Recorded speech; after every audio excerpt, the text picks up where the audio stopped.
Avant de devenir un grand empire contrôlant toutes les régions autour de la mer Méditerranée, Rome n'était seulement qu'une cité-État.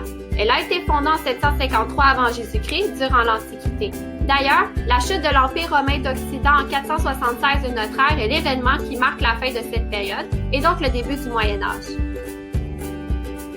Puisqu'elle s'est développée durant l'Antiquité, la civilisation romaine a côtoyé les autres civilisations que nous avons vues jusqu'à présent, que ce soit lors de guerres de conquête ou pour des raisons commerciales.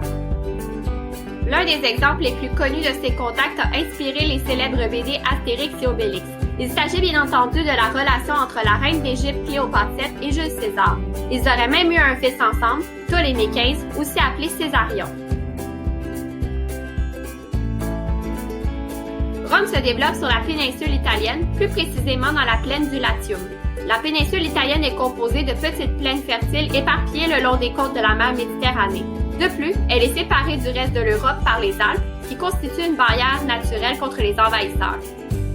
L'emplacement de Rome était propice au développement d'une grande cité. En effet, le site de Rome est entouré de 7 collines, ce qui offre encore une fois une protection naturelle contre les envahisseurs. De plus, la région est traversée par le fleuve Tibre qui alimente en eau les terres et sert au transport maritime.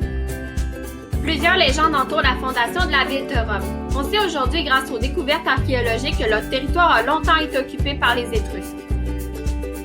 Les Étrusques sont un peuple de paysans et de commerçants. Ils sont notamment connus pour leur artisanat comme la poterie, mais surtout pour l'orfèvrerie et le travail du bronze.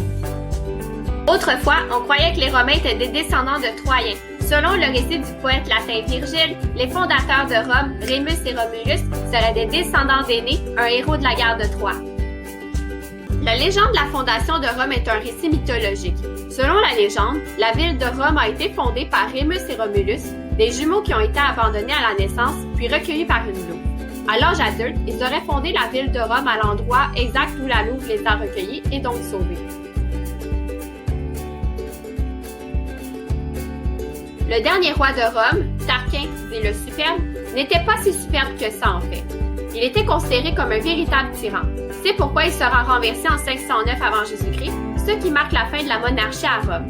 Les Romains mettent alors en place une nouvelle forme de gouvernement, la République. Avant la naissance de l'Empire, Rome accumule les victoires militaires, notamment les guerres contre Carthage, que l'on appelle les guerres puniques, et la conquête de la Gaule. Mais ça, ce sera pour une prochaine fois.